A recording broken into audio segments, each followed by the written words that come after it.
Trek Geeks is proud to have Fansets as its presenting sponsor. Fansets is the place for amazing pin collectibles with over 200 officially licensed Star Trek pins and new releases every month. Stay tuned for a special discount code good on your next order at fansets.com just for Trek Geeks listeners. Fansets. Our pins have character. This episode is also sponsored by Science Division, the makers of the world's first interactive tribble that you can control with your smartphone. Keep listening for a special Trek Geeks discount code when you adopt a new tribble at sciencediv.com. Science Division. Trouble's never been this fun. Hi, this is Andy Robinson, Elam Garrick on Star Trek Deep Space Nine, and you are listening to the biggest little podcast this side of the Gamma Quadrant. It's the Trek Geeks podcast with Dan Davidson and Bill Smith. Failure to tune in would not sit well with the Obsidian Order.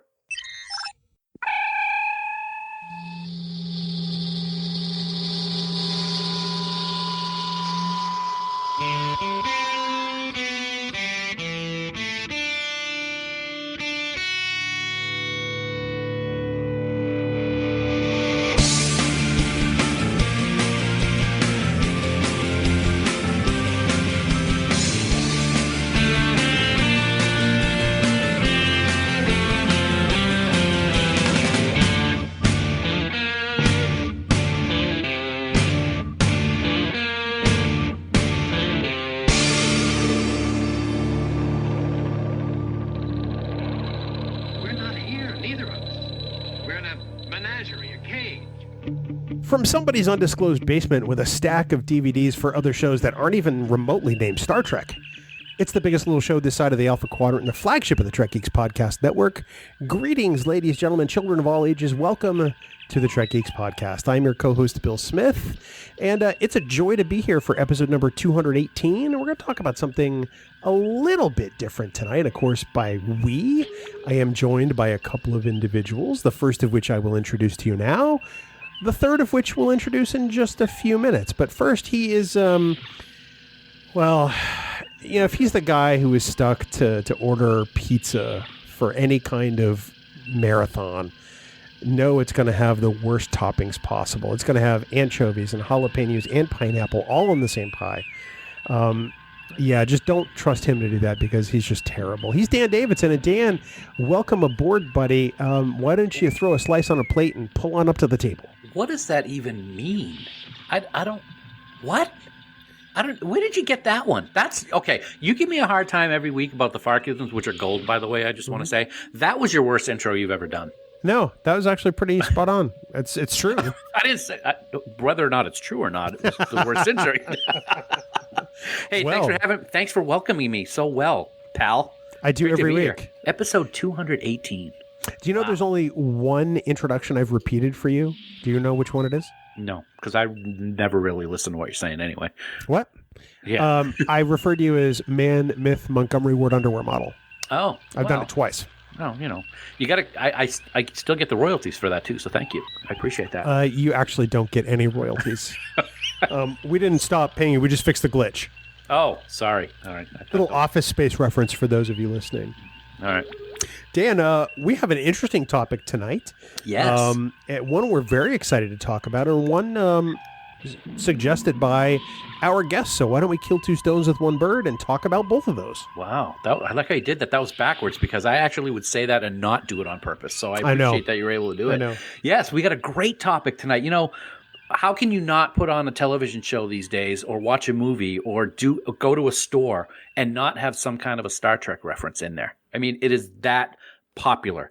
Pop culture. So that's what we're here to talk about. Strange Other Worlds is what we're calling this week's episode. And to help us talk about it, we have a very, very special guest.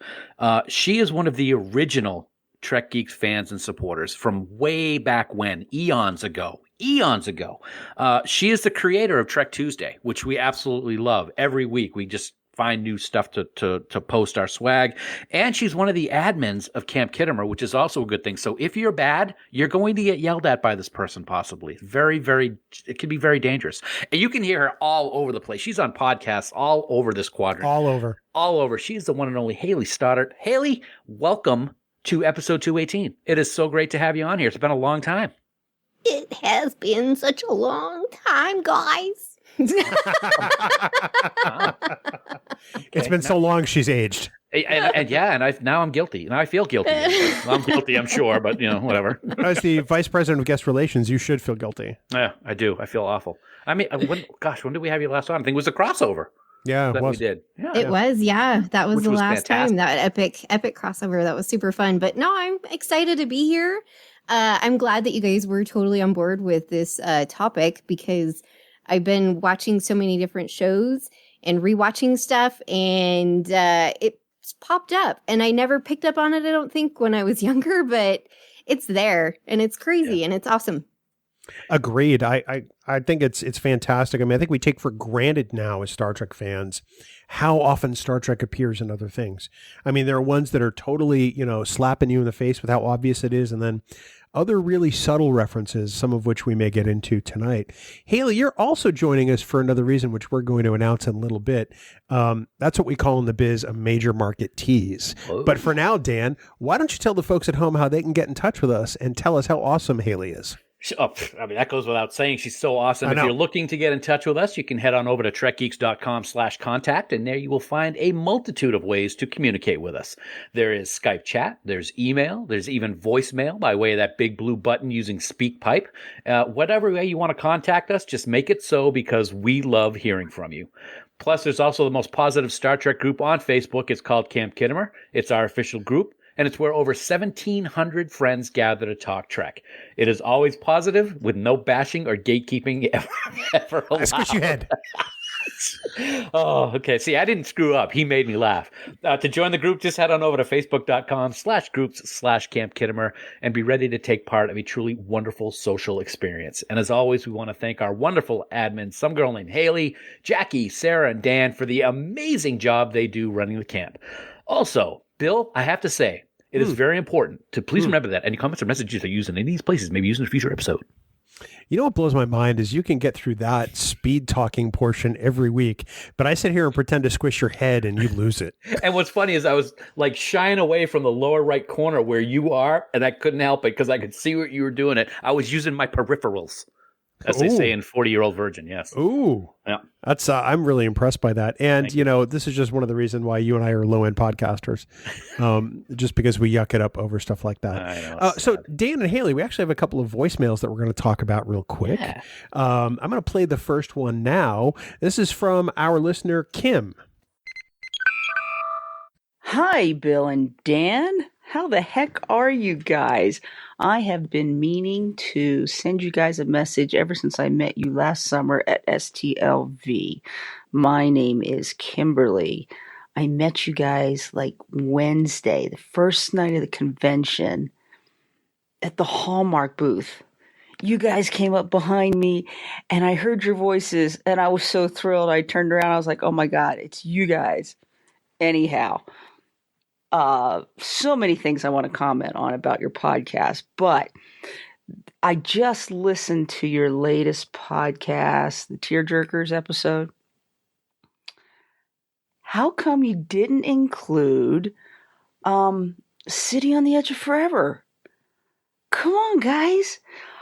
The first time I ever saw that episode, I was like elementary school, I don't know, 4th grade maybe, and I bawled when Edith Keeler had to walk in front of that car and Kirk had to hold back McCoy so that she didn't die, or so that she did get hit by the car and she did die and he didn't want her to die. How could you not pick that episode?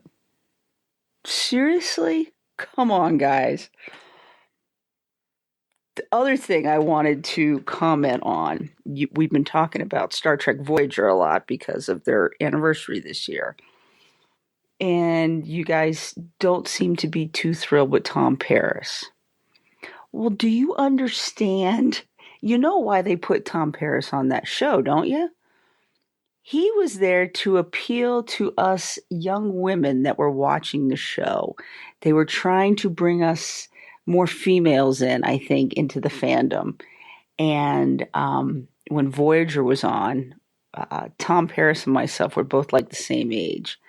And he was my favorite character on the show. And I also think that he, I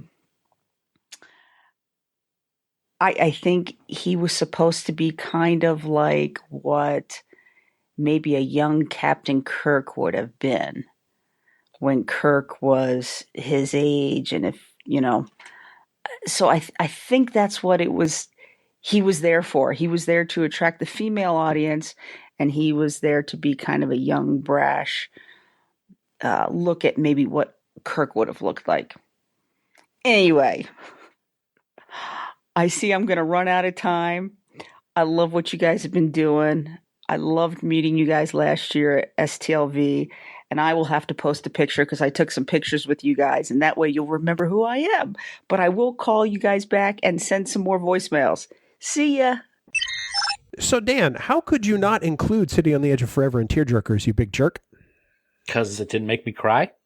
See, that's the thing. Yeah. It doesn't make me cry either. I'm like, run her over. No, I'm just kidding. I wasn't.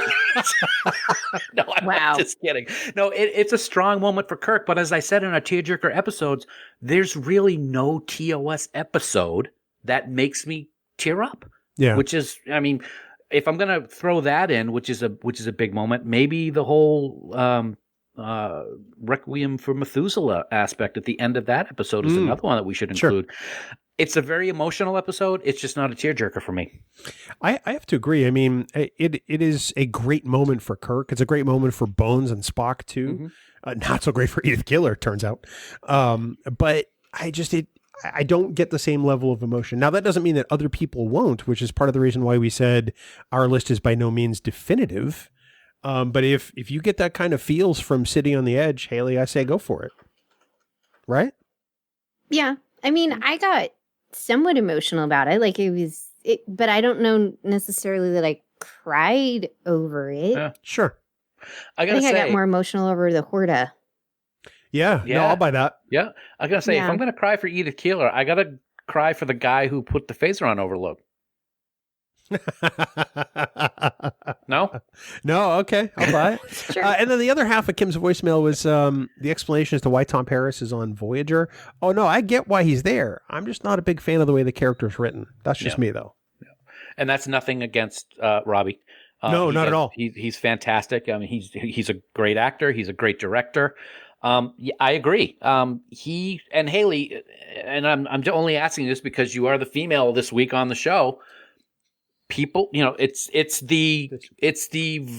having a 7 of 9 on a show or a T'Pol kind of is what people are saying. That maybe that's why he was there. Do you agree with that? I can kind of see that, I guess. Give that same kind of vibe for those preteen girls. I can't say a whole lot just because I've only seen like 3 episodes of Voyager at this point. Oh, that's cool. So happy 25th anniversary, Voyager. I know. Wow. What a jerk. Sorry, I just said. Anywho, but so I can understand that. The few episodes that I have seen, I've kind of found him more annoying than like attractive. So it's just kind of smarmy. Thank you. Yeah. Full of himself. Yeah. Incredibly. Yep. He does even out, I think, later in the series. As someone who has now seen all of Voyager, I can say. But for the longest time, I just didn't like Tom Paris because I just thought he was always the guy with the sarcastic reply. Now, that's not to say that he doesn't turn into a great character, because I think he does, and I think he has a great journey. But I just am not a huge Tom Paris fan. We may have talked about this before, Bill, and I'm sorry if I don't remember, because we have several conversations, and I'm sure this came up at some point, whether on the podcast or not. I still wonder why the character's name wasn't Nicholas Locarno. It would have made perfect sense. Same actor, in prison for doing something wrong. It's just something that always perplexed me, and I don't know if Robbie's ever talked about it or if it's been something that's been discussed at length.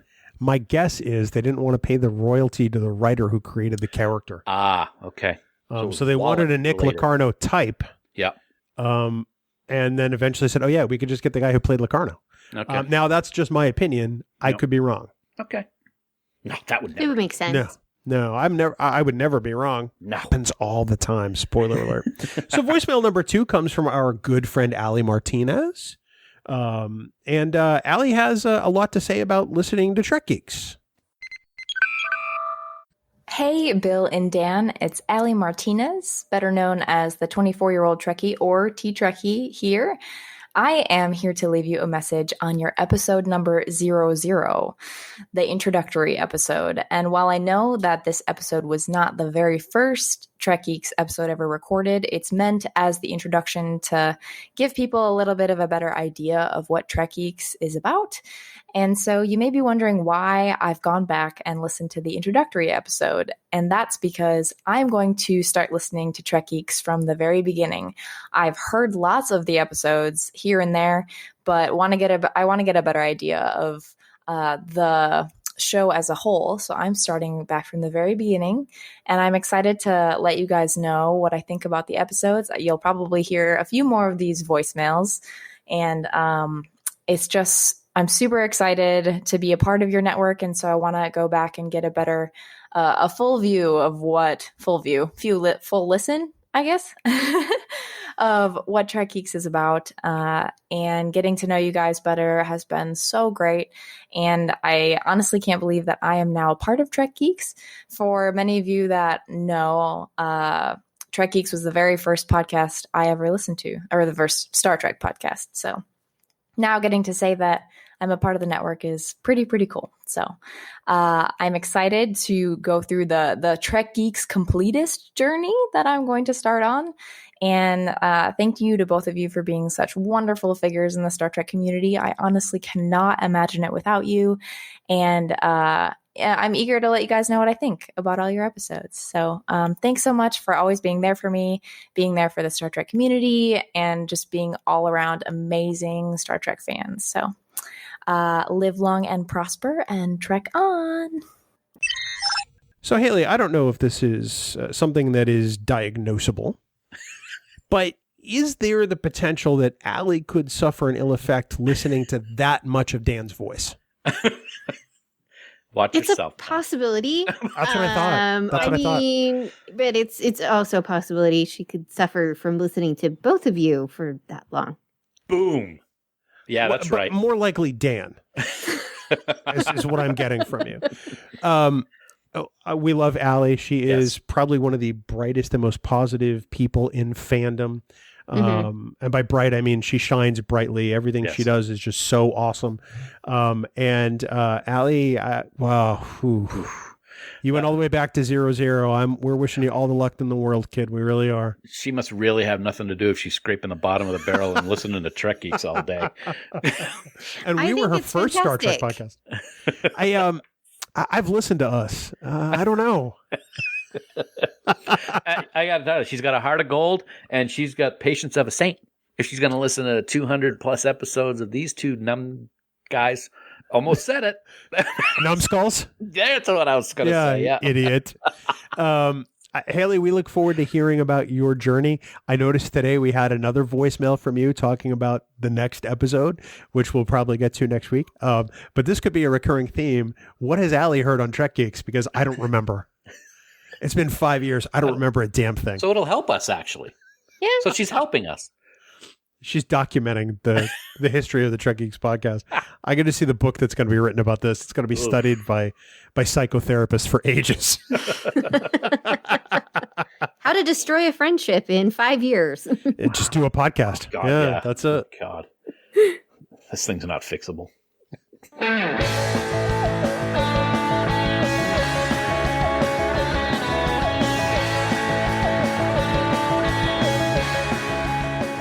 Dan, it's time for the news from TrekNews.net.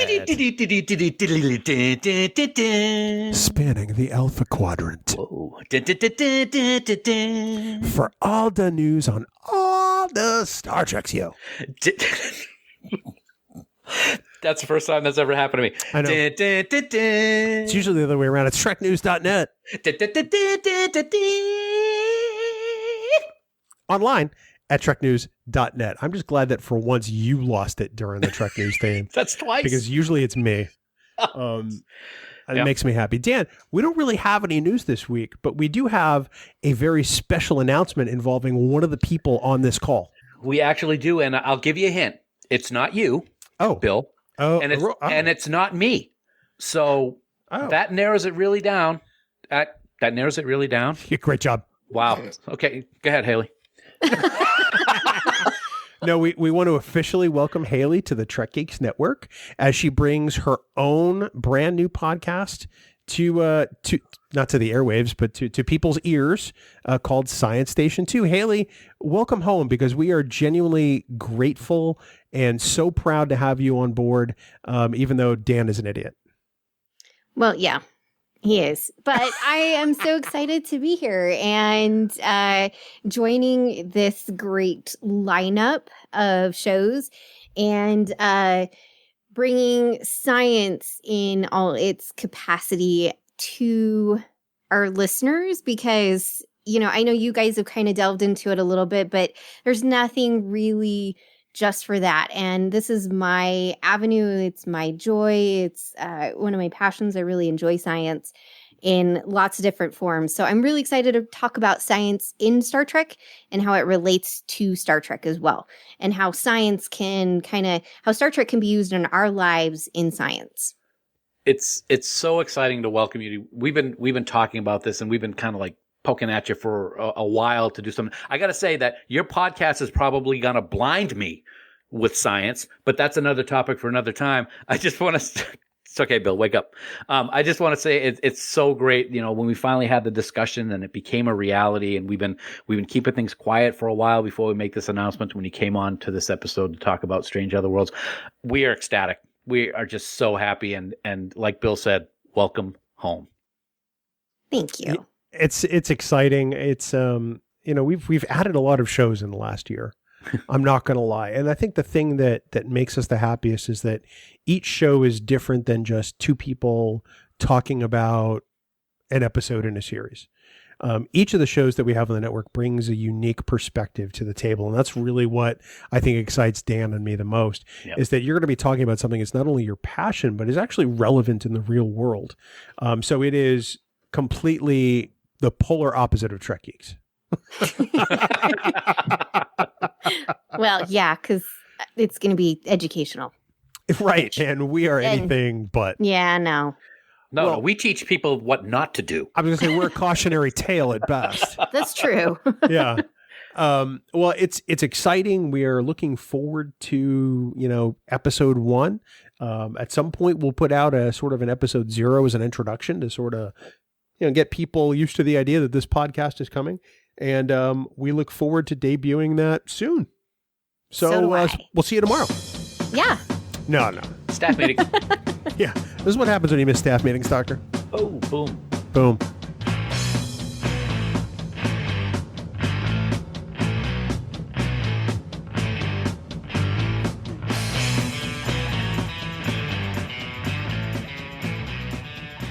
Dan, as always, we want to thank our dear friends at Fansets for being the presenting sponsor here on the Trek Geeks Podcast Network. We could not be more proud for this special partnership we've had with them for nearly 3 years running now. Yeah, you said it, man. Ever since that first day we met them at STLV and saw their amazing line of pins for the very first time, we knew that this was just a special group of people. Lou and John and the entire Fansets team are huge Star Trek fans, and they pour their heart and soul into every single pin they create. Every single one. And as always, they're hard at work to create the next batch of pins to add to your collection. They have already sold out of their second batch of the full-size Picard Delta and are excited to be taking pre-orders for their next batch of these beauties. And for those of you waiting for new Women of Trek pins to add to your collection, you will not have to wait that long, my friends. On June 1st, that's a mere 2.5 weeks away, the latest pins of this collection will be available. Jadzia Dax and 7 of 9. Both of these pins capture the grace, the beauty, and the strength of these amazing female characters in Star Trek history, Bill. The Women of Trek line of pins is really amazing, Dan. I can't wait to add these to my own collection. But before those come out, you can look forward to the newest Star Trek release on May 15th as Disco Spock and Emperor Giorgio join the ever-growing list of Micro Crew pins. So, as what I say every week, do yourself a favor, head on over to fansets.com, put a bunch of pins and accessories into your cart, and at checkout, enter the special code Pop Culture. That's POPCOLTURE in all capital letters with no spaces. That code is going to get you 15% off everything in your cart at fansets.com. Now, this bonus code will be available to use until Wednesday, May 20th, 2020. That's a lot of 20s. At midnight Eastern Daylight Time. Fansets. Wait, Bill. I have an incoming subspace message from our friends at Fansets, and it requires immediate release to all Terrans. You ready? I'm ready. All right, here we go. They have had an absolutely overwhelming number of fan requests to make the glitter versions of the Women of Trek pins available individually rather than a re-release with no glitter. So they made a decision. As always, they want to serve their loyal customers as best they can. Therefore, they're going to be offering the glitter versions of the Women of Trek pins individually. All of them except the Borg Queen and Edith Keeler. And that's because they are exclusive to buying the full set. So people have been asking for it. Fansets listens to their customers, and I think that's a great decision. You know, it really is. The number of requests they've had have just been staggering. We were talking about it with them today, and I'm amazed that people love the glitter that much. I'm happy that people love the glitter that much. I'm wearing a bunch of it right now. You are. I know. And I wasn't supposed to say that. I'm sorry. But you know, it's I totally understand why the Borg Queen and the Edith Keeler pin are going to remain the only glitterized ones in the set, and then the non-glitters, you know, outside of that because of, you know, what they released previously. So going forward, all glitter, I think that's awesome. It is fantastic. Fansets. Our pins have character, and we thank our friends at Fansets for being the presenting sponsor of Trek Geeks. Well, here we are, Dan and Hayley. We're going to talk about Star Trek and pop culture, a concept we kind of call strange other worlds, because places you don't necessarily expect that people are going to talk about Star Trek. And it happens all the time. You know, there are entire pages on Memory Alpha dedicated to Star Trek references in other productions. And I only discovered that today. I'm stunned by what they've documented, but it helped me realize that it happens a lot more than I thought it does, Dan. Yeah, it absolutely does. Like I said, you can barely turn on a television show and you're not going to get some reference. You're not even if it's something like I always do. I talked about this earlier. There's an actor on a particular show. Oh, that person was in TNG or that person was in Deep Space Nine. Star Trek is everywhere in the universe, as kind of weird as that sounds. And it is so cemented in our culture that it is showing up on all kinds of other shows and movies as a result of its popularity. And it's great to see these references. And there were some that when I was looking through that list that you showed me today, never even heard of, but they're out there and it's really something. You just got to get out a little more, Dan. Well, we're in quarantine. There's even a Star Trek reference in The Office, believe it or not, in one of the early episodes. All right. You'd know that if you'd watched it. Hayley, you're 2 for 2 on suggesting awesome topics for Trek Geeks. What was it that made you want to examine this topic in particular? So it really just was me going back and watching Gilmore Girls again for probably like the 3rd time. And it was like, oh, hey, look, a Star Trek reference. Oh, hey, look. And then I was watching Bones again, and there's some in Bones. And then, you know, we've started watching some lovely TGIF shows and introducing my kid to that stuff. And there was references in those. And I haven't watched those shows since they were on in the 90s. So it's been forever. And so I was like, this is really cool. What other avenues and what other shows outside of, you know, like Big Bang Theory, we know there's tons in that. What other shows throughout television have the characters made references to Star Trek? And have there been actors who were in Star Trek on something else? And so that's kind of where this stemmed from. And I'm really excited. I am too. I'm looking forward to this. It was great to go back and watch some of these other references in context of where they appeared. And some of them, it wasn't so great, which I'll talk about later. But I imagine that everybody has their own favorite occurrences of Star Trek popping up in pop culture. Much like our tearjerkers list a couple of weeks ago, this is by no means a definitive list of Star Trek appearing in other media or being referenced in other media. Everybody's going to have their own favorites, and IDIC, that's awesome. Mm-hmm. If you have one that you love that we didn't cover, let us know either on social media or an email. But we're going to talk about some of our favorites this particular podcast episode. Dan, you drew the short straw. Well, so Do you have a particular one that comes to mind right off the top of your head to go first? Well, yeah, and normally we would like the guest to go first, but whatever, Bill, that's okay. I did draw the shorts. You were sulking, so I thought I would make you happy because Hayley is always cheerful. You're kind of a jerk. I was researching. Just one more thing that I wanted to add to my list. Good to know you did pre-show research. Yeah. Hayley mentioned it a moment ago, and I got to say it's my biggest one, and that's Big Bang Theory.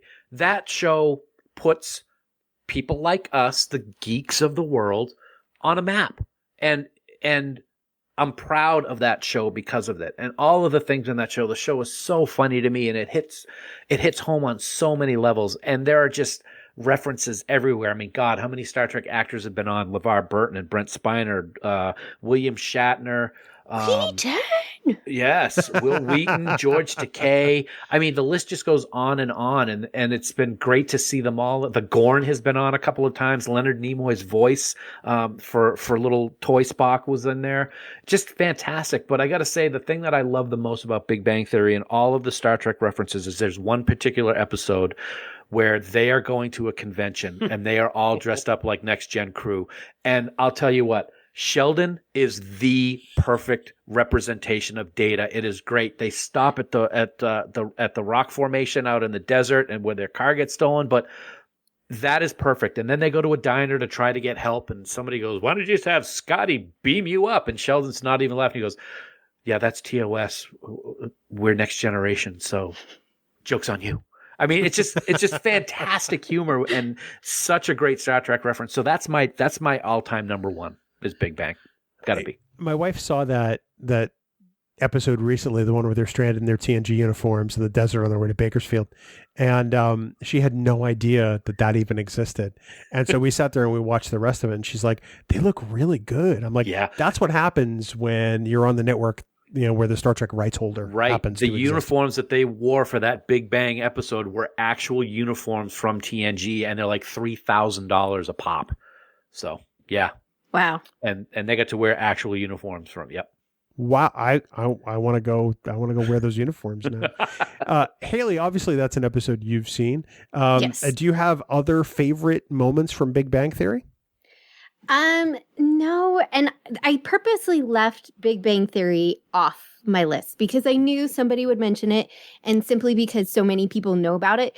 I was looking more for the obscure ones that maybe people don't know of, or because it's been so long, don't remember. So I will say the thing that kicked this off for me was I decided to randomly show my daughter an old movie featuring Dan Aykroyd in a cone head. That's right. Cone heads. Yep. Great and opening in that scene. movie, when their ship is coming down and you're at the Air Force Base, on the TV screen, they're watching TOS Arena. Yep. And that's what started this whole idea of like, oh, well, how many other things have Star Trek in them? And so that's kind of where I'm coming from, is these like obscure ones that people either don't know about because they never watched whatever it is, or it's been so long that they didn't realize maybe at the time, hey, they mentioned Star Trek in that? All right. Totally. I mean, I totally understand that. I mean, I have long forgotten about Coneheads. I mean, as far as the SNL movies go, it's largely forgettable. Mm-hmm. But there are so many great moments in that. And it's probably one of the few Dan Aykroyd movies that I've actually watched repeatedly. But you're right. I mean, there they are watching Arena, and it's a great, great moment. I love it. Dan, you've got to be a big Coneheads fan because you kind of look like them. Well, I may look like them, but I never was a big fan of the Conehead skits on Saturday Night Live, to be really? honest with you. I never really got into it, but I will say, that's another one that I didn't watch on my own. It was just one that happened to be on the video store television one day when I was working back in the day when I worked at Maine Dunstable Video. And it's one of those moments where you're watching it and then Arena's on. And as a Star Trek fan, I'm like, oh my God, that's Arena. And you start like getting all excited and watching it even more closely as to what's going on. So I was like, that's good. I'm so glad that you brought that up as your first one, Hayley, because it's a perfect example of culture showing up where you least expect it. Exactly. I agree with you 100%. Speaking of where you least expect it, I mean, obviously people know who Ben Stiller is. They know that his production company, Red Hour Productions, is named after Return of the Archons. He's a diehard Star Trek fan. In Zoolander, you get Will Ferrell playing Magatu, the fashion designer. But there's a really subtle Star Trek reference in Tropic Thunder that I've always loved. And Dan, it's probably one that you love too, knowing how much of a Mirror Universe fanboy you are. Ben Stiller's character in Tropic Thunder, Tug Speedman, has a tattoo on his bicep of the Mirror Universe symbol. The Earth with the dagger through it. And of course, here they are in this movie, where they're shooting this war scene. And of course, he looks like this grizzled war veteran and he's got the tattoos. And instead of some of the stereotypical tattoos that you might see in other movies, he's got the Mirror Universe emblem. That's awesome. I did not know that. I've only seen that movie once, to be honest with you. Oh, so funny. I know it was very funny, but for some reason I've just never. I'm the type of person that I'll watch a movie 1,000 times if I like it, and I do like that movie. I just never watched it again. That's what reignited Downey Jr.'s career, in my opinion, before Iron Man. Yep. And that's a great. That's one that I did not expect to hear about. It's incredibly subtle. I mean, they don't call it out at all, but when you see it, it is unmistakable what it is. That's and great. Then to know Ben Stiller's history as a Star Trek fan, it's just. All I can do is smile from ear to ear. It's probably one of my favorite moments, Hayley. So that's awesome. I guess that takes us back to Dan. We're just sort of round robining and talking about moments we love. Dan, what do you have another one you want to bring up? Yeah, this is all of the other ones that I chose are kind of subtle. Not so subtle that it's like, wow, but definitely not Big Bang Theory in your face. Your face is subtle. I knew. See, that was perfect. That was a face comment and then a your face. So thank you for that. You're welcome. I love this movie. It reminds me a little bit of Hunt for Red October, but it isn't. Basically, the only thing is because it's got a submarine in it, and that's Crimson Tide. And it's just a great Star Trek reference. Vossler, who's the radio guy, the radio's broken, and to prevent what Denzel Washington's character Hunter says, to prevent a nuclear holocaust, this guy has to fix the radio. And he says, "Hey, did you ever watch Star Trek?" And the guy's like, yeah. And he goes, that episode where Kirk is fighting the Klingons, that episode, okay, that was a little funny there, is fighting the Klingons, and he calls up to Scotty that he needs more warp speed. Well, I'm Captain Kirk and you're Scotty, he says to Vossler, and I need more warp power. If you can't get this radio fixed, 1 billion people are going to die. I know that's a crappy situation that I put you in, but you're in it. So Scotty, I need more power. And then later on, throughout the rest of the movie, he calls this guy Scotty all the time. So I think it's great that Scotty basically prevented a war when you think about it. One of the things I wished we had seen, and you guys can tell me whether or not you agree, I wish we'd seen Denzel in Star Trek at some point, because I think that would have been amazing. That would have been very amazing. That would have been really cool. I enjoyed this movie, and I do remember that reference. It's been a while since I've seen it, but that I do remember, like, oh, that's so cool. Yeah. I mean, the rest of the movie, pretty Tony Scott. I mean, it seems wholly implausible. Yep. I'm sure that, as I've never served on a submarine, but I'm sure that anyone who has would look at that and go, come on. Yeah, but absolutely. Those elements are just, they're gold. Those elements are so gold. They made the 30th anniversary tribute to Star Trek. Oh, nice. And in that telecast that went out, and where they talk specifically about Star Trek and pop culture, which I thought was fantastic. I gotta say, Gene Hackman is an actor that is just, he's been in so much stuff and he's famous for so many things. Of all the movies I've seen with Gene Hackman, I think this is my favorite performance of his in Crimson Tide. I really do. I just love the way that he is as this captain, and he's like off the deep end, and then in a split second, he's just like, so let's talk about those horses again, and he's got a cigarette or a cigar in his mouth. I just love his portrayal of the captain in this movie. No, they're Lippinzer stallions. I know. Well, I didn't know if you were going to be able to remember the line, so thank you. I like that. And they're black. They're not white. Or they're white, not black. One or the other. I screwed that up. Thank you. I love that Denzel gets the upper hand in that movie. Yeah. And essentially just smacks him right down. Yep. It's one of those classic movies, a situation where the bad guy isn't necessarily bad.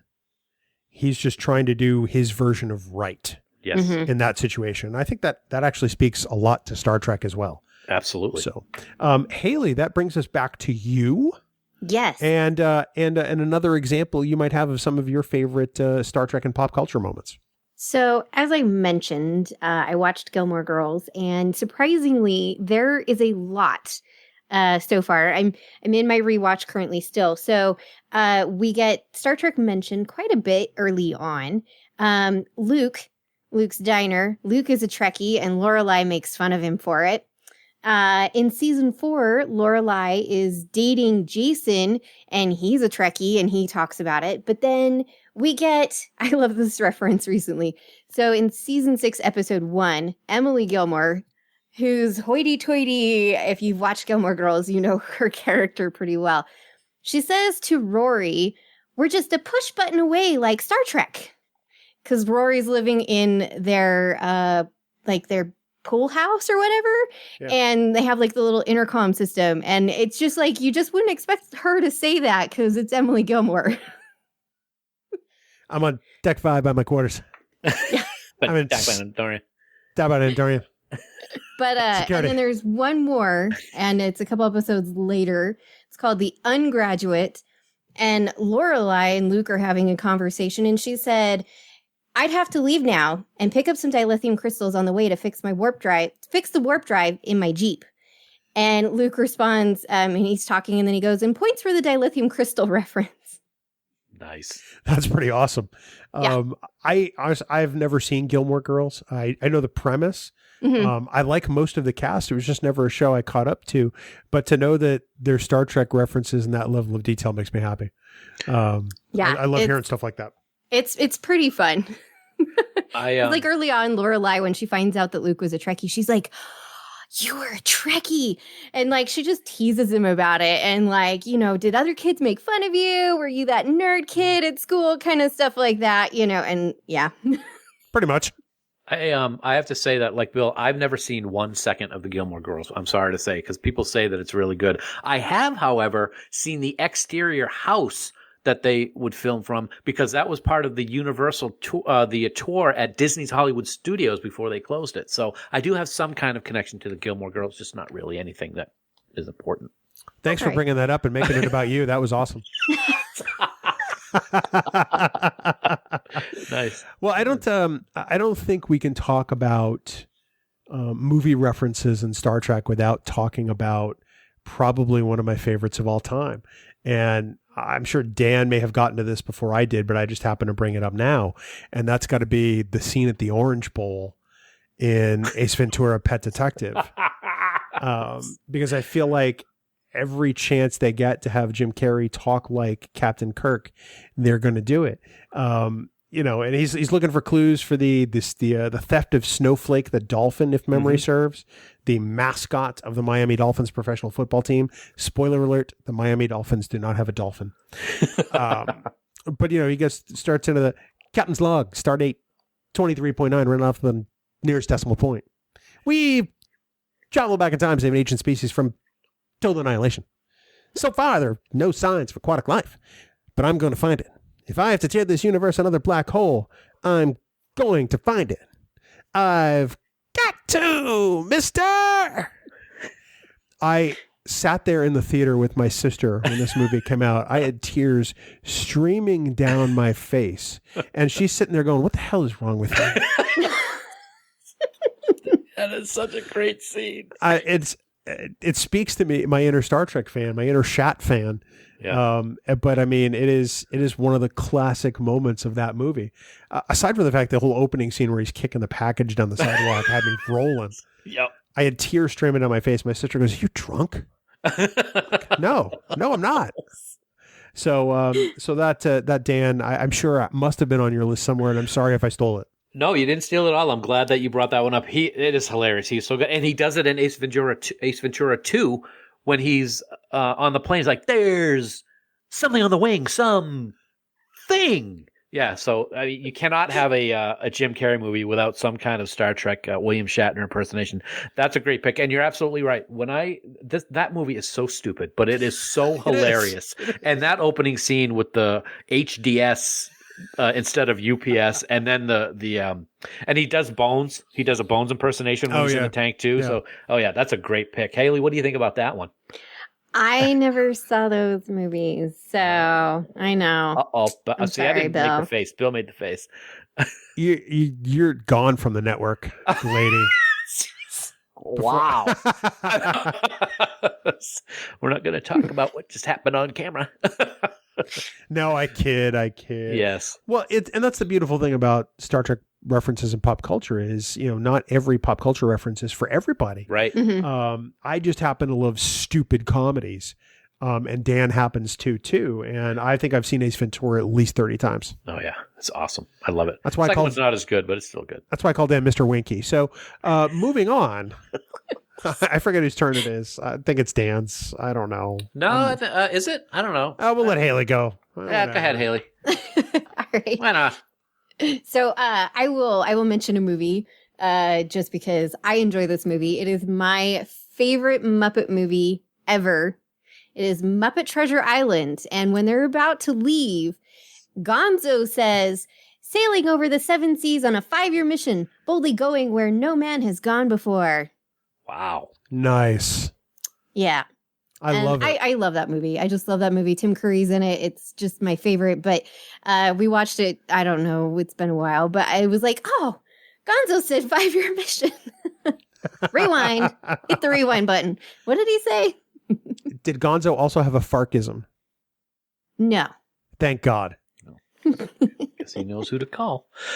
You know what's funny is Bill, I think you know how much I love the Muppets. Yeah, love absolutely. the Muppets. Growing up, watched the Muppet Show, Rainbow Connection, and I love that movie. I actually did a solo and chorus when I was in elementary school of the Rainbow Connection, and it's something I've always remembered. I have never seen any other Muppet movie besides the Muppet movie. Not even Muppet Christmas Carol. Can you believe that? That's just a travesty right there. It is. Yeah. Yeah, I know. You are missing out. I know. Muppets Take Manhattan is pretty great. But I gotta Muppet Treasure say- Island is awesome. I gotta say, maybe it's just me and my weirdness, but it's like with the Bugs Bunny stuff. Now that Jim Henson's gone, and the same for the Bugs Bunny characters with Mel Blanc, I can't get used to the voice of Kermit not being the right Kermit. So that's why I would offer my services to be Kermit the Frog to anyone who wants to film me. So wait. You'll only watch the Muppets if you're doing the voice? No, that's what you just said. That's your interpretation of what I said. I will say though, if you should see the movie that came out a few years ago, sort of rebooted the Muppets. The remake? Yeah. Well, it's not even a remake. It's its own standalone movie called The Muppets. It's got Jason Segel from How I Met Your Mother. Yep. It is actually quite fantastic. Okay. I was very skeptical, and I came out loving that movie. Okay. Yeah. Those ones were good. Definitely. Lots of callbacks. Mm-hmm. I'll have to check them out. So Dan, I think I did go slightly out of order, but we're back to you. That was my problem. My fault. Jerk. Sorry. So this is just someone guest starring in something that took me forever to figure out who it was and why I knew him and why his voice was familiar. And Bill, you know that, or I should say, Bill, I know that you're not a big Patrick Swayze fan. I think that's true. safe to say. That's yeah, true. Very safe to say. My all-time favorite miniseries on television is North and South. I like it. I love it better than any of the other. Roots is considered the best ever. I love North and South more. I just absolutely love it. Backstairs at the White House is another one that's supposed to be awesome. I just love North and South. So in this movie, took place it came out in the 80s. Patrick Swayze's love interest was a woman by the name of Madeline Fabre. And she was played by Leslie Ann Down. Very beautiful woman, great actress, and I really loved her character. Well, later on in that movie, or in the miniseries, I should say, her father shows up. And I'm listening to the voice, and I'm like, oh my God, the voice is just so familiar, and the face is just so familiar, but there's something different about it. It turns out this actor's name, and I'm going to screw up the last name pronunciation because that's what I do, Lee Berger, or Lee Berger, one or the other. And he played President Abraham Lincoln in The Savage Curtain. And when I realized who it was, it's one of those moments like when the Enterprise swooped in front of the Discovery at the end of season 1. I was flipping out when I realized who it was because you didn't have a lot of Star Trek back then. When North and South came out, I don't even think that TNG had been released yet, or it had just come out. I forget what year it was, but it's like, oh my God, I know this guy from Star Trek, and I am so happy and excited I don't know what to do with myself. Isn't that the same miniseries where Jonathan Frakes met Jeannie Francis? It absolutely is. Yep, absolutely. And also the guy who played Patrick Swayze's best friend, his best friend's name was George Hazard, was James Reed, who was in the two-parter Voyager Workforce. Yeah. So a lot of Star Trek connections in that. Yep. Yeah. That's really interesting. I don't think I realized that. It's been ages since I saw North and South. I never saw North and South Book 2. I got all of them on DVD if you want to borrow them. Do you really? Yeah. When it came out on DVD, I flipped out and bought it as fast as I could. I'm learning so much here, Haley. I know. So Are am you? I. I can sing the theme to it right now, but it's Spotify. No, you couldn't Spotify. Yeah. Thank and the please maker. don't. Yeah. Well, I shouldn't say sing it. It's because there's no lyrics. It's just all musical. You made lyrics for the Voyager theme. Why would North and South be any different? That's true. I'm working on the Fall Guy, too, by the way. Hey, hey, hey. Da, da, da. So, yeah, that's a kind of a small reference, but it's one that's an important one to me. Okay. That's really great. I'm glad that gives you that kind of reaction. And there's more. And like in the Savage Curtain, his character Nicholas Fabre, he dies too. So yeah, it's 2 for 2 in shows that I've seen. Help me, James. Kirk. Stay back. Help me, Kirk. Now can you cry like Lincoln? You're going backwards. That's good. Yeah, I know. So well, the North and South. Now I can add that to the list. I got to look that one up now. One I don't have to look up because it is immediately fresh in my mind. I'm going to go back to another Ben Stiller reference. And for me, it's probably the only funny part of The Cable Guy. It's a black comedy that came out in the mid '90s with Jim Carrey and Ben Stiller. Wow, it's interesting. I've two Jim Carrey and 2 Ben Stiller references in the same thing. I didn't even try that. And it's the fight scene at Medieval Times where Jim Carrey's character immediately starts going through the combat music from Amok Time. I laughed at that so hard that I hurt myself when I watched it on pay-per-view. Now in the 90s, that was a big deal because, I had satellite TV. I'm like, oh, I can pay-per-view? Click. That's happening. And I laughed so hard. The people in the room looking at me like, dude, that's not that funny. I'm like, no, you don't understand. This music is iconic. This music, when people hear it instantly, they know it's a fight. And they're like, what are you talking about? And so I had to dig out my VHS copy of Amok Time and show it to them. They're like, this sucks. I'm like, get out of my house. Get out of my house. I don't need that kind of negativity in my life, Haley. Definitely That's not. saying. That's all I'm saying. You got me. Oh, don't I know it? So as somebody who has previously done a lot of talking about the original series, Haley, I can imagine that the fight music from Amok Time must just ring in your head every now and then for no reason. Definitely. I don't know about you, but I'm laughing at Dan going dun, dun, dun, dun, dun, dun. Gil Spock? Yeah. No, we can't Vulcan for, is it? What is it?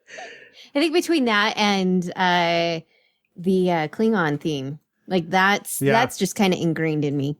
Yep. Absolutely. Yep. I have to agree with you there. So that's go ahead. Let me jump in real quick if I could. I will say you're absolutely right. Jim Carrey is somebody who I've liked watching a lot of his movies. That movie's terrible. Yeah, it's not great. I'm not. That lisp that he has drives me insane in that movie. So that is a standout moment in the movie. But otherwise, it's like the only standout moment. Yeah, it really is. Yep. So like that's when he was like at his one of his heights because he's had a couple. You're like, oh my god, Jim Carrey's coming out with a comedy about the Cable Guy. This is going to be awesome. And I'm like, nope. Yeah, I didn't see that one either. It's a very dark comedy. It's not supposed to be laugh out loud funny. Yeah. It's okay now to watch, but I don't think I've now watched it in a decade or more. Yeah. And that's only because it was on cable and the remote was too far away. Cable Guy. Right? That was before I got rid of cable. So, Haley, it's up to you to save us. All right. So I'm going to pull in another show that I absolutely love. It's a genre that I really, truly enjoy. There's lots of different ones, so I'm going to lay them all out for you. Bones. Yes. And in season 1, very first season, episode 12, it's the superhero in the alley. Hodgins, he says Star Trek when they're talking about comics and graphic novels because he figures Dr. Addy, being Dr. Addy, would have read graphic novels. And he's like, you've never read any graphic novels? Star Trek? And Dr. Addie's like, no, I just don't have time for that. Like, just kind of a brat about it. And then in season 2, episode 8, we have the woman in the sand, and Hodgins again says, dude, you're a Vulcan, and a dull Vulcan at that. To Dr. Addie.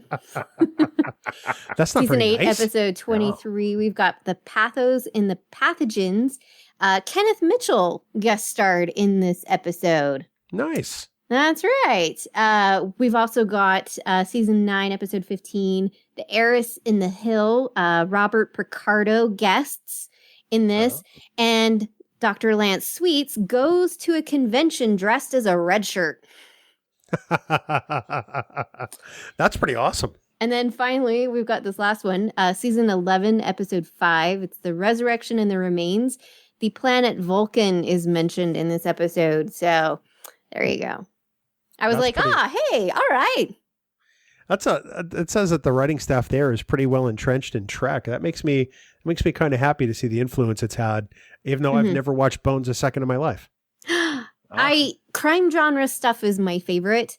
I really, truly enjoyed this one because there was a lot of really great moments to it. And I like the hodgepodge of the characters because they're all pretty egotistical in their own way. And you would think that they would just clash all the time, but then they work together really well.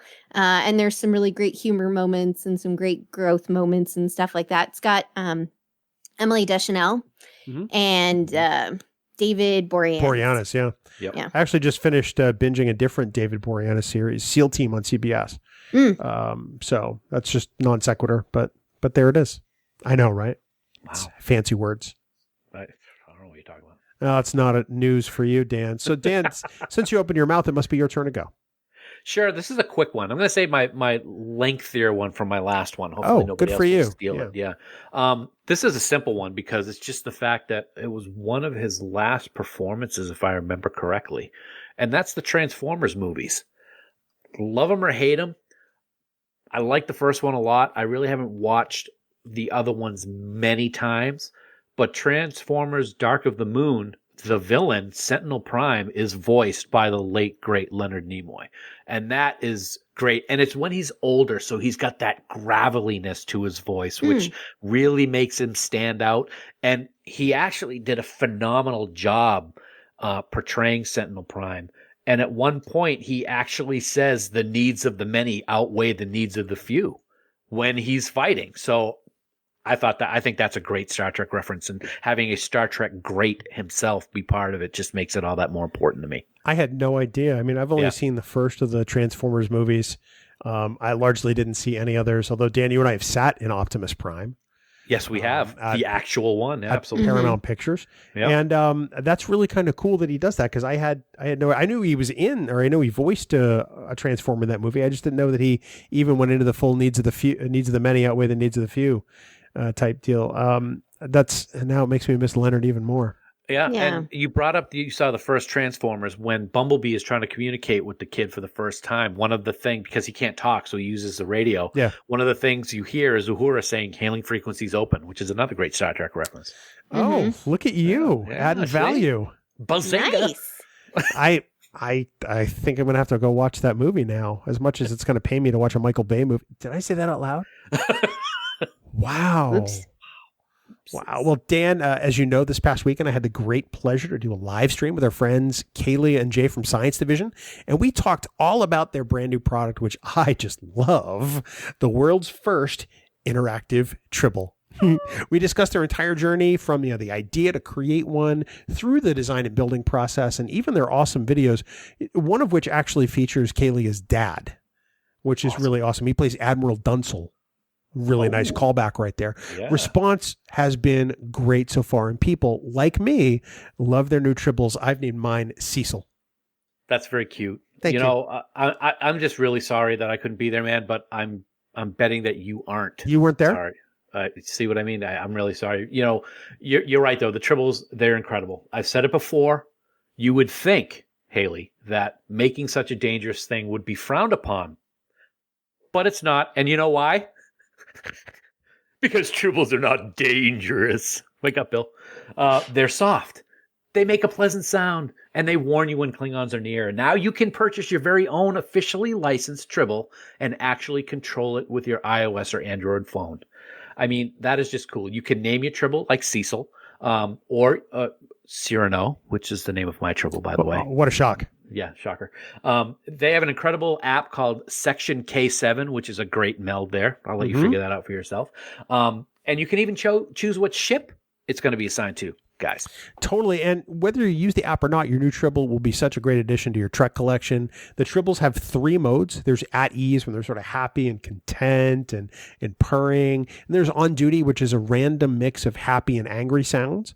And then there's watchdog, where it's entirely possible they could have seen a Klingon. Now, the app also has an attack button, which makes your Tribble scream on demand at friends, family, coworkers, or even idiot podcast partners. It's no secret that we support small businesses, and Science Division fits the bill perfectly. Your live stream with Jay and Kaylia was so great, man, and it shows the love and dedication that people like them put into their small business. Plus, they are huge Trek fans, so you know that the product and the support you're going to get from them will be top-notch. Top-notch! Top-notch. But the best part is that the response from our listeners to the Trek Geeks Podcast Network has truly been so great that they're now offering a special $5 discount code for our listeners. So go on over to sciencediv.com to place your order. Now, normally these beauties go for $69.99, but if you enter the special code GEEKS at checkout, you'll get $5 off your Tribble adoption. Now, this offer code is valid until May 20th, 2020. I feel like I've said that once before tonight, at 11:59 p.m. Eastern Daylight Time. Science Division. Trouble's never been this fun, and we thank our friends at Science Division for sponsoring this week's episode. So, I'm on record as not being a huge Seinfeld fan. And my wife is doing a rewatch recently through the whole sort of self-quarantine thing, social distancing. She's watched Seinfeld a bunch of times. And she says, well, each episode's only 20 minutes. I can power through the 9 seasons. I'm like, great. Awesome. And so she'd have it on occasionally, while we're doing other stuff. And we got to an episode I hadn't seen before, which is season 8, episode 1, The Foundation. Now, let me set the scene for you. The season finale, season 7, George's fiancée, Susan, died because of toxic glue on the discount invitations that they ordered for their wedding. Yep. She was licking the glue. It poisoned her. She died. So now the beginning of this season sees George and Jerry and Susan's parents at the graveside to open the season. And, the parents give George a moment to talk with Susan. And Jerry and the parents step to the side. And Jerry says, well, she's really not dead, as long as we remember her. And then he just starts quoting from Star Trek 2 and 3. In the very next scene, George asks us, what were you talking about? Oh, Kramer and I had just watched Star Trek 2 and 3 the night before, so I was just hitting him with Star Trek 2 quotes. That's fantastic. It works. It works. And I actually found myself laughing at that episode quite a bit. There's even a scene where George gets so frustrated that he throws his head up to a camera that's above him and screams, "Khan!" while the camera's spinning, which has become now one of the more iconic other references of Khan in pop culture. So, not a Seinfeld fan, but this episode is pretty great. Kramer even drops a whole bunch of Star Trek 3 during his karate lessons in this episode. But it becomes a theme throughout the whole thing, the sort of storyline between 2 and 3. So there you have it. In addition to seeing most of Seinfeld during this quarantine, I have seen that episode, which does make me happy, Dan. Well, that's good. You being happy makes everybody happy, Bill. But no, it doesn't. What do you need? I didn't remember that one at the grave where he said she's really not dead. That's hysterical. I do remember the Khan one. I don't remember the Kramer things when he's doing his karate lessons. What lines is he saying? Do you recall off the top of your head? Elaine goes there to essentially, have an argument with him. They're talking about Katra. He's like, no. The Katra doesn't happen in Star Trek 2. That's in Star Trek 3, The Search for Spock. That's awesome. That's great. Because Kramer's in a karate class with a bunch of kids. Yep. He's the oldest person there, and the kids beat him up later in the episode toward the end. Of course. In an alleyway. But yeah, the Katra gets dropped, and the various themes from Trek 2 and 3. The needs of the one, the needs of the many, that kind of deal. It's funny that Seinfeld has so many of those. Our friend Holly Amos posted something on Twitter the other night, I think, about a scene in Seinfeld where someone was coming out of a airport terminal or something, and Elaine is right there, and he's got a Star Trek Deep Space Nine hat on. It's the parking garage. It's where they spend the whole episode looking for a car that's lost in the parking garage, and a guy walks through the frame who's wearing a Star Trek production hat. Yeah, that's pretty cool. Yeah. Yeah, it's one of those Easter eggy type things. So yeah. So that's my latest entry, Hayley. I leave it to you to maybe bring up another one if you want. Yeah, definitely. So I don't know if you gentlemen watched this show. I grew up watching it. I've been enjoying watching it again. It is Perfect Strangers. That's right. I love it. It's so funny. Anyway, the humor in this is great, but there's a couple of different things, and it's Balky that talks about it. So in season 2, episode 14, it's called The Trouble in Paradise.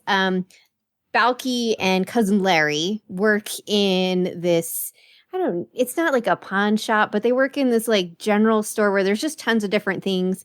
Their boss is awful, but they have Vulcan ears on sale.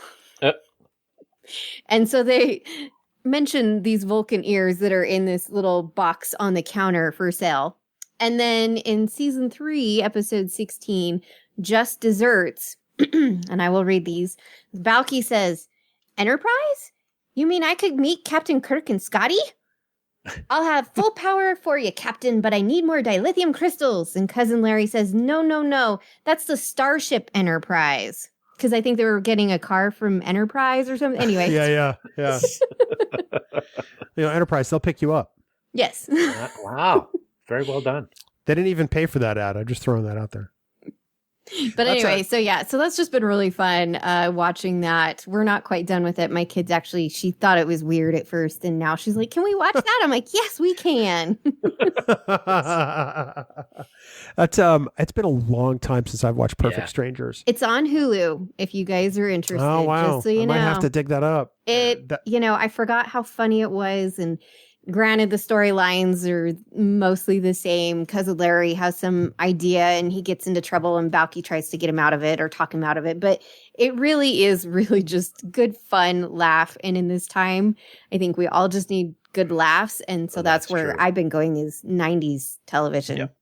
If I need a good laugh, I just look at Dan's face. Yeah, that's funny. It's funny. I remember watching some Perfect Strangers. Sorry, Bill. When I was younger, but the thing I remember most about it has nothing to do with Perfect Strangers, and that's that the guy that played Balky showed up in Beverly Hills Cop. Serge, correctly. Yeah, Serge. Yeah, yep. It's like the breast of a dog to scrub for the customer. It's not sexy. It's not sexy at all. He does accents so well. It's just, it's so funny. It's just great. Killing me, Davidson. Sorry. Just give me your next one. All right. Well, I got another quick one before probably one of our last ones is going to be the long one, and that's anybody who knows me. I used to collect comic books when I was a kid, and Marvel. I don't like the DC comics as much. The Marvel universe of movies has become just like one of my favorite things ever. I absolutely love them, and I've been on a rewatch of all of them in order. They are just so good. And sometimes I'll watch a movie a couple of times before I move to the next one. And in Captain America: The Winter Soldier, when Steve Rogers is still getting used to being awake in present day, he keeps a notebook of things to become familiar with. And one of them is Star Wars, and another one is Star Trek. And he has Star Trek crossed off the list. So he watched Star Trek before Star Wars. And if I'm getting this backwards, I'm going to be really mad at myself. I'm gonna have to Google this now. Yeah, me too. I do like the Notebook. We've been watching some of them and catching up on some of them, and so I was going to mention Chloe. She had a friend over, and they watched Endgame and Infinity War, and James Rhodes talks about. He mentioned Star Trek as one of the things when they're talking about problems with time travel, and. That's brought up. Like, I don't know. He's just naming all these different things: hot tub time machine, Star Trek, right? And all these different things. Yep. So. And I did get it wrong. He crossed off Star Wars, so he hadn't seen Trek yet. So now I hate Captain America. So you're also telling me you hate freedom.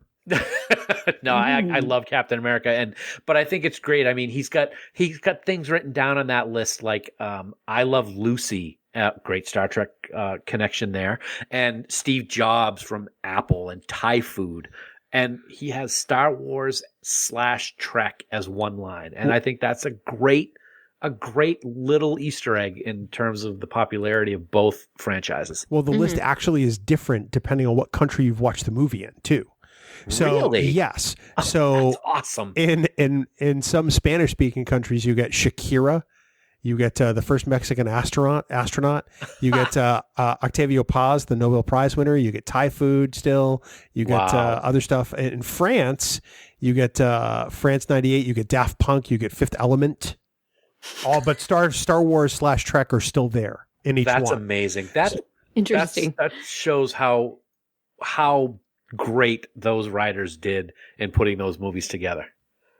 Yeah, because why would Captain America bother himself with France? Let's be honest. I'm kidding, France. We love you. The two of you who listen there, thank you so much. That takes it back to me. And speaking of France, that makes me think of international travel, something that's not happening a whole lot these days. But it is going to take me to a Tom Hanks movie. And of course, Forrest Gump was on TV last night. But I'm thinking of The Terminal, which is a fantastic Tom Hanks movie. I don't think Tom Hanks has made a bad movie. True. That's just me because he's just so great. But Zoe Saldana's character in The Terminal is a diehard Trekkie. And she has this romance plot line that runs through it with Diego Luna from Rogue One, a Star Wars story. Mm-hmm. And eventually at the end, when she's essentially saying how she feels, she tosses up the Vulcan hand salute and talks all about her Trekkiness. So it's a quick one. It's one of my favorites because of course Zoe goes on to play Uhura in the JJ films. But it makes me love that movie. And then of course Zoe's performance as Uhura even more. So that's kind of like my quick hit before the end. What do you guys think of that one? I watched that movie. I was working at a movie theater actually when that came out. And so I remember, I think I saw it just like broken up because I would go in on my breaks because I love Tom Hanks. He's one of those actors that every movie I've seen of his, I just absolutely love. Yeah. I don't remember that because it's been a while since I've seen that one, but I will have to go back and watch it. But no, I think that's great. I love Tom Hanks. Like he's one of my favorite people in Hollywood, right up there with Lance Reddick. No, yeah. Awesome too. Absolutely. I've never seen The Terminal.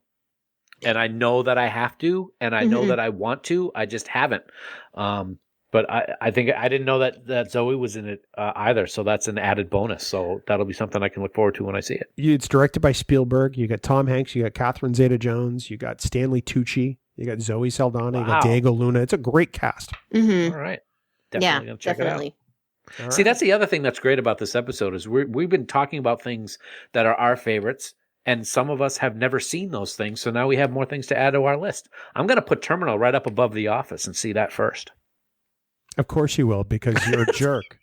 I've been bugging him my wife and I have been bugging him for years now to watch The Office. And what I've seen, I have enjoyed. All 6 episodes. Well, hey, that's 6 more than some other people. It took him 3 years to watch Step Brothers, and I actually bought the DVD and mailed it to him. Yeah, he did. It still took me like another 6 months to see it. I know, jerk. Oh, boy. So, I guess we'll go for one more round if we got it in us. Sure. Hayley, you can kick off, and then we'll let Dan disappoint us, and then I'll wrap it up.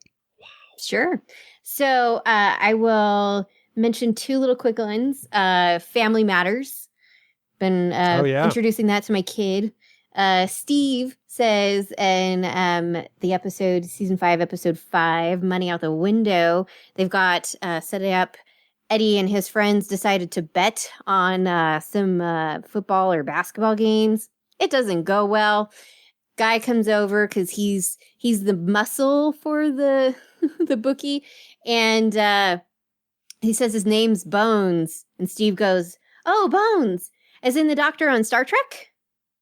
Yeah, it was not. It was not. No, not so much. And here's an obscure one, courtesy of an episode that I recently watched because My boyfriend likes this particular show, Mystery Science Theater 3000, the Nice. episode Pod People. Tom Servo says, wholly backing away from where no man has gone before. Nice. Nice. That sounds like something Tom Servo would say. Yeah. Sounds like something Dan Davidson would say too, but that's just me. What? Yeah. Thanks for paying attention, buddy. Glad you're on top of it as always. I'm always paying attention. I'm sorry, what? Yes. Yeah. Exactly. That's a great one. Of course, MST3K, I have to believe, is rich with all kinds of pop culture references. And it was just a matter of time before I'm sure Star Trek is in there many times. Yeah, I'm sure it's in others. It's just we were watching it the other day. So yeah. So Dan, that takes us to you for your last go round. Yeah. Try to sound excited. Yeah. I'm very excited. I'm just trying to contain my excitement. See? I love, this is the best written television show in history. My opinion, and it's right. And that's Breaking Bad. Oh, okay. I thought you were going to say Lost. And I was going to No, I didn't say Breaking Bad. Throw myself out a window. I didn't say my favorite series. I said the best written show. It is amazing, the writing in Breaking Bad. And they bring Star Trek into this series in a way that is just so great. In season 5, episode 9, the episode is called Blood Money. And Badger and Skinny Pete are sitting there on their couch having a conversation about a script that Badger wrote for an episode of Star Trek, which is just absolutely hilarious. He talks about that they're having a Tula berry pie eating contest, and Pete's like, "No, dude, Tula berries from the Gamma Quadrant." And he's like, "No, dude, that's Voyager," which it isn't, but that's still kind of funny that they brought that in. So he changes it to blueberry pie instead. Chekhov was being helped by in this pie eating contest is Chekhov, Kirk, and Spock. At least there may have been more, but they focus on those 3, of course. And it turns out that everyone thinks that Spock is going to win, but Chekhov is just like killing everybody. Kirk goes down first, and Spock is getting frustrated, and it's because Scotty is actually helping Chekhov. Every time Chekhov eats some blueberry pie, Scotty beams the pie out of his stomach into space so he can just keep eating over and over. The problem is, and I'm going to say this, and it's a little sexist, but I got to do the actual quote. Scotty gets distracted because Uhura walks in and is distracted by her, quote, pointies. And he accidentally beams out Chekhov's inner organs into space by mistake. That is hysterical in itself, but there's also an animation out online. There is. Of this, of the actual story being told from Breaking Bad with actual animation. It is absolutely hilarious. Yeah, I absolutely love that to death. Well, and they carry it through into the sequel movie El Camino because it's Skinny Pete's house. You know, Badger and Skinny Pete are playing sitting there playing Xbox or PlayStation or whatever. And behind them in the bookshelves, there are all this old Star Trek Columbia House VHS tapes. Yeah. And there's one of the Playmates Excelsior ships on the bottom shelf. Yep. So there's all kinds of Star Trek in Skinny Pete and Badger's life. Right. And what would you expect two meth heads to do, quite frankly? And I got to tell you, if you have not heard it or seen the video, you got to check it out. It is hysterical. I love it. Absolutely love it. It really is. I am almost surprised you didn't bring it Back to the Future. Oh, and I was going to, but I wanted my list. I kept a shorter list. So, but yeah, that's a good one too. My last one is actually from Boston Legal, which of course starred William Shatner. Lots of Star Trek. And there's an episode, I think it's in season 2 or 3, where he and James Spader head up to Nemo Bay in Canada, and they're each in this hunting lodge. They each have their own twin bed. They're in the same room, and Alan is reading a book on sea lice, and explains to Denny that the lice are called Klingons. And of course, there's this great move by Shatner where he just sort of stops and looks up and goes, "Did you say Klingons?" And it's just a great beat. It's delivered perfectly as you would expect for Shatner. There are other minor references to Star Trek and Boston Legal, like when Denny gets a flip phone. Obviously, it becomes a communicator. But that little bit with the Klingons just really just warms my heart because it's Shatner and Klingons one more time. So nice. That's nice. Any final thoughts on Star Trek and pop culture from either of the two of you? I have to throw this last one in. So I know that there was the article, Carlos Miranda wrote that article about, the different references in Star Trek and other things. And he mentioned Wayne's World, and he mentioned some of them, but my favorite one is when Wayne says, "It's a lot like Star Trek: The Next Generation. In many ways, it's superior, but will never be as recognized as the original." If only he knew. Yeah. It really is amazing that there's so much out there that has references. I mean, one that I could have brought up but didn't is everybody, well, horror fans know this. Michael Myers' mask is actually William Shatner's face. Right, right. Which is incredible. Think about it. And you really have to look to see it, because I did alter it a little bit, but Star Trek is everywhere. It's in comedy, it's in drama, it's in horror, it's in everything in our lives. And I think that goes to show one of the reasons why it's endured for over 50 years. And I think being part of that family that we call our Star Trek family, things like this make it all that much more enjoyable to be part of it. Well, I couldn't agree more. You stated it perfectly, so there's no reason for me to state it. All I will say is, Hayley, thank you so much for joining us and for being part of this discussion, for bringing us this idea. And, of course, we look forward to you and Science Station 2 debuting soon-ish on the Trek Geeks Network. Where can people find you online? Well, thank you for having me, and it was so much fun learning about different ones that I didn't know about, and I hope to find more as this goes on. You can find me over on Twitter. I am at Trekkie01D, and I will bring the science to you there. You can also find me in our awesome group on Facebook, Camp Kittimer. You will bring the science and the funk. Oh, yes. Yeah, that's because that's just the way it's done in Camp Kittimer. And Dan, while we're at it thanking people, we should probably thank the band 5 Year Mission, without whom this show would sound a whole lot more like you. Okay. We use their music each and every episode. Of course, they now have a podcast on this very network. Dan, did you know it's called 5 Year Mission, the podcast? I know. The brains behind that title are just awesome. That's right? Fantastic. Congratulations on that. Did you just really congratulate me? Yeah, I did. Well, we want everyone to head on out to 5yearmission.net, get a copy of all their CDs, listen to their music, become huge fans just like we are, because we guarantee you're going to love them. That's pretty good. I love them. You love them. Everybody all loves love them. Yeah. Wouldn't you like to be a lover too? Anyway, I don't know where that came from. It just popped in my head like most things do. Bill, we talked about it a little bit tonight, and it's kind of amazing because I did not plan for that to happen. But really, the latest episode I watched, wow, it's a good one. It's the ultimate test of good and evil.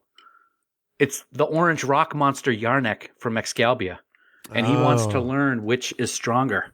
So he pits Kirk, Spock, President Abraham Lincoln, that's from tonight's episode, and Soraka Vulcan against the notorious Genghis Khan, played by Mike Rittenhouse, Colonel Green, Noah Butler, Kalis the Unforgettable, Patrick O'Connor, and Zora of Tiburon. Sorry, Chris, you get to play the woman in this episode. It's an intense battle, but indeed, good wins in the end. Triumphs over evil. But it came at great cost. It's the Season 3 spectacular, Bill. The Safark Curtain. Check it out. Watch it. Love it. And write a song about it, 5 Year Mission, because it's the Sapphire Curtain. Mm-hmm. So who's Fark in this episode?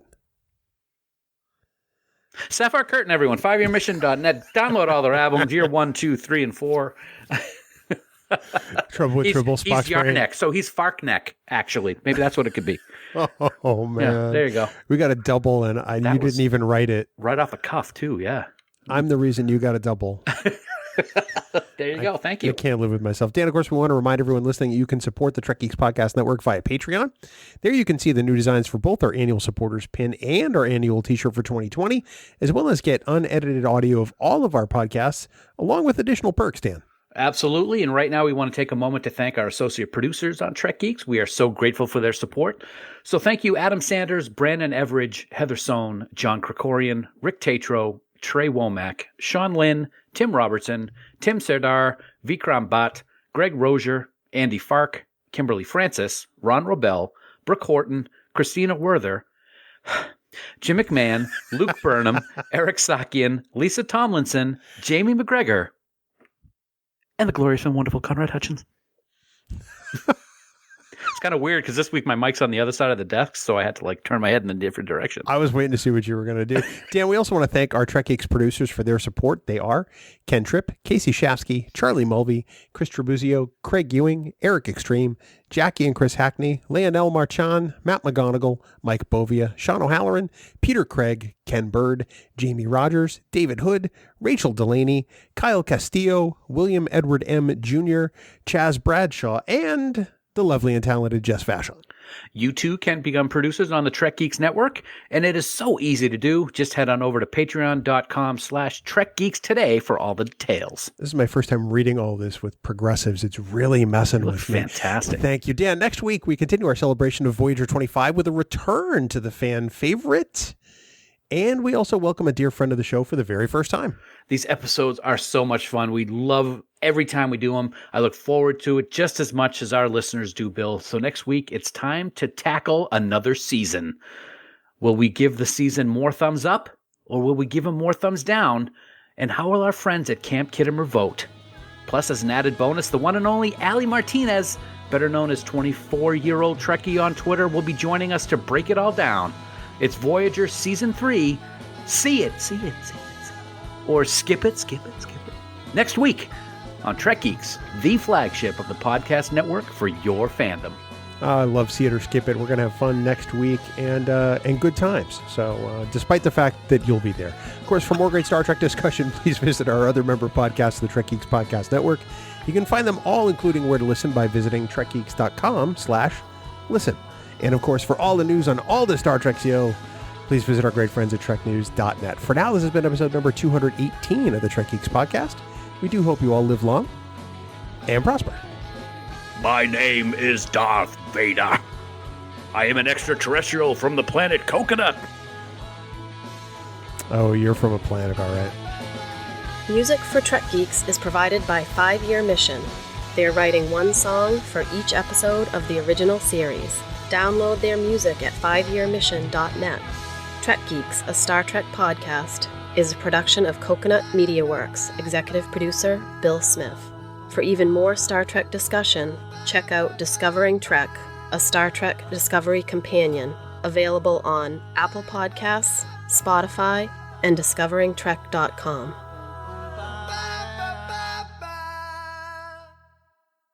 Bing bong.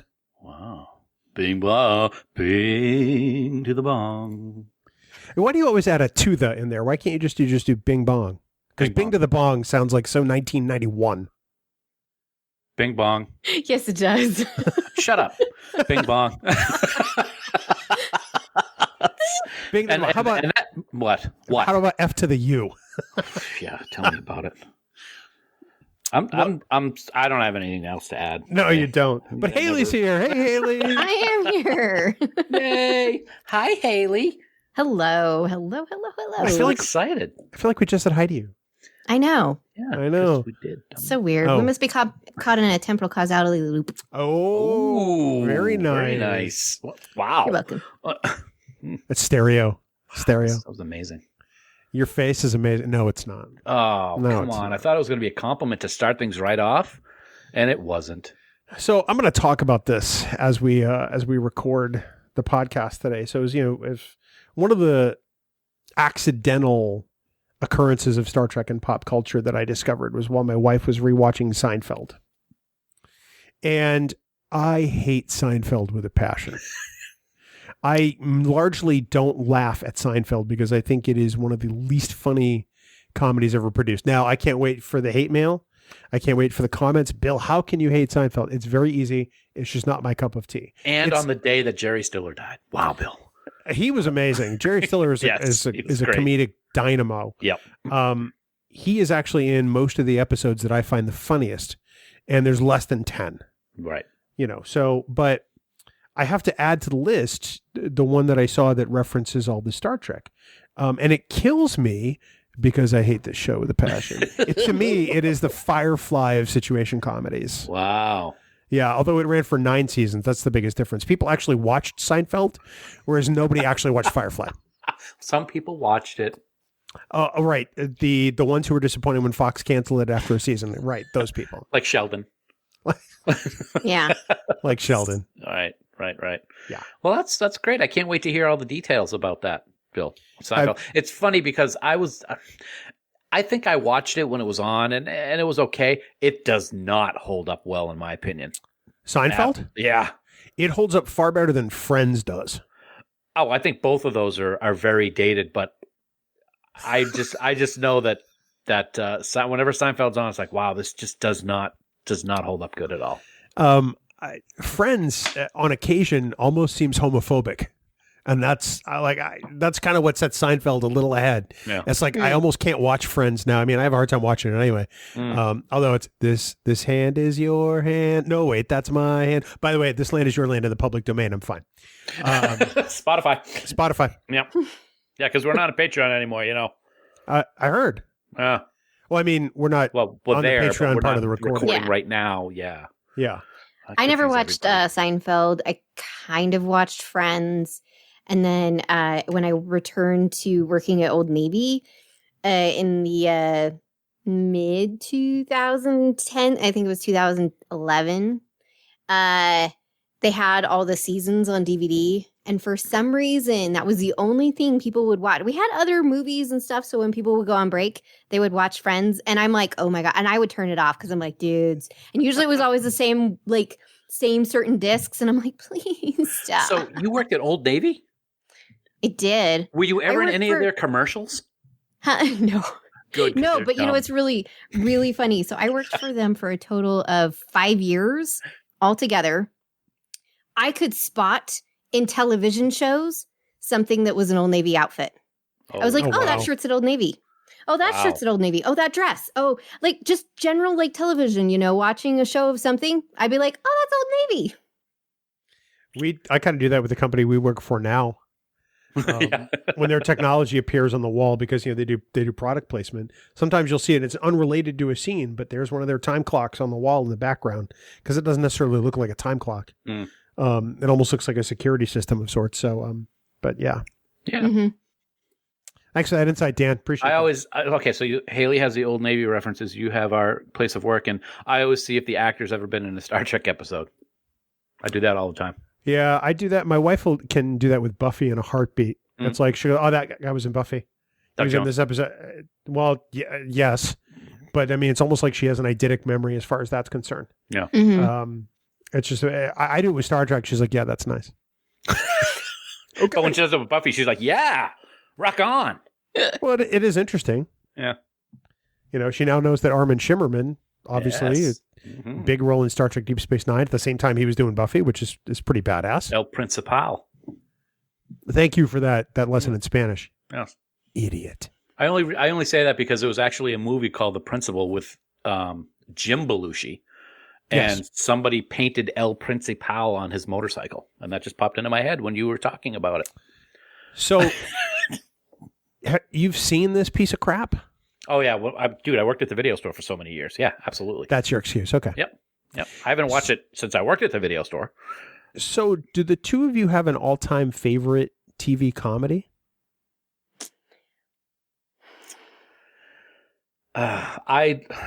Nostalgia-wise, I got to say Three's Company. I just absolutely loved Ritter's physical comedy. And it was a time when I was growing up, and you had people like Suzanne Summers on and DeWitt and them. And I loved Mr. Furley, and the Ropers were just hysterical to me. I never liked Larry very much, but all the other characters I really liked, I really loved. But I got to say, all-time favorite, I got to say it's Big Bang Theory. I just love that show so much. It's on TBS almost every night for hours, and 85 to 90% of the nights that Sue and I are in the living room, we have Big Bang Theory on, regardless of how many times we've seen the episodes. Interesting. Yeah. Haley, what about you?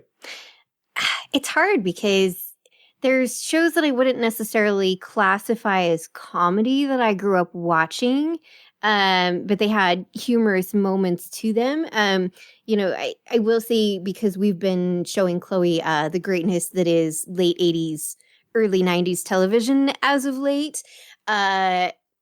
Young me that stayed up to watch TGIF would definitely say Perfect Strangers.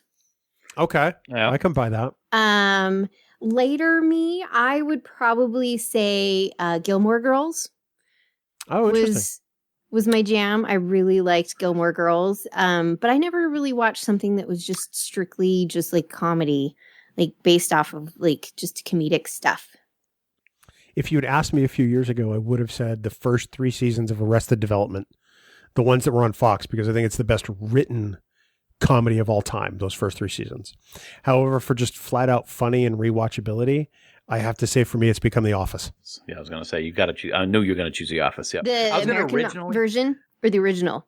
The U.S. version. I like the BBC version very much, but there's not very many episodes. It only ran for 2 series and a Christmas movie. So that's really only about 12 episodes in a movie. You figure that the U.S. Office ran for 9 seasons, close to at least 200 episodes, I think, if not over. But it feels like my life is a continuous Office rewatch. I was going to say Dallas, but I went with Three's Company. Dallas isn't a comedy. Oh yeah, it is. It's hysterical. I will say, yeah, it's hysterical in watching it because I've been watching it with Zach, and the only thing that's funny really? is just the JR. I'm just like, oh my God, this dude. You're like, really? Larry Hagman. Well, if we're going to count shows like that, I would say The Bachelor and The Bachelorette are probably the best comedy on television. God. Because those shows are just train wrecks. So something that's not necessarily like a written comedy, but I do remember I was big on the U.S. version of Whose Line Is It Anyway? Oh Yeah, my same God, here. yes. Yep.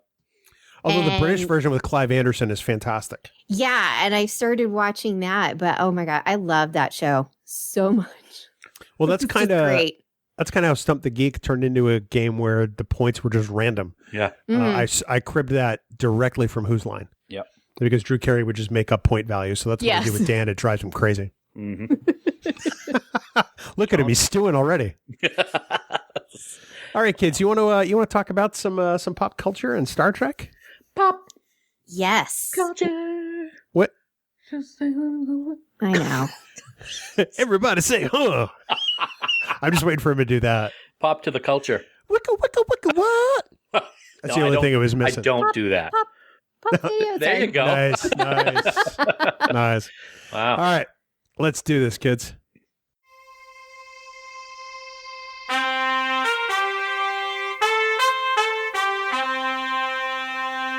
Coconut.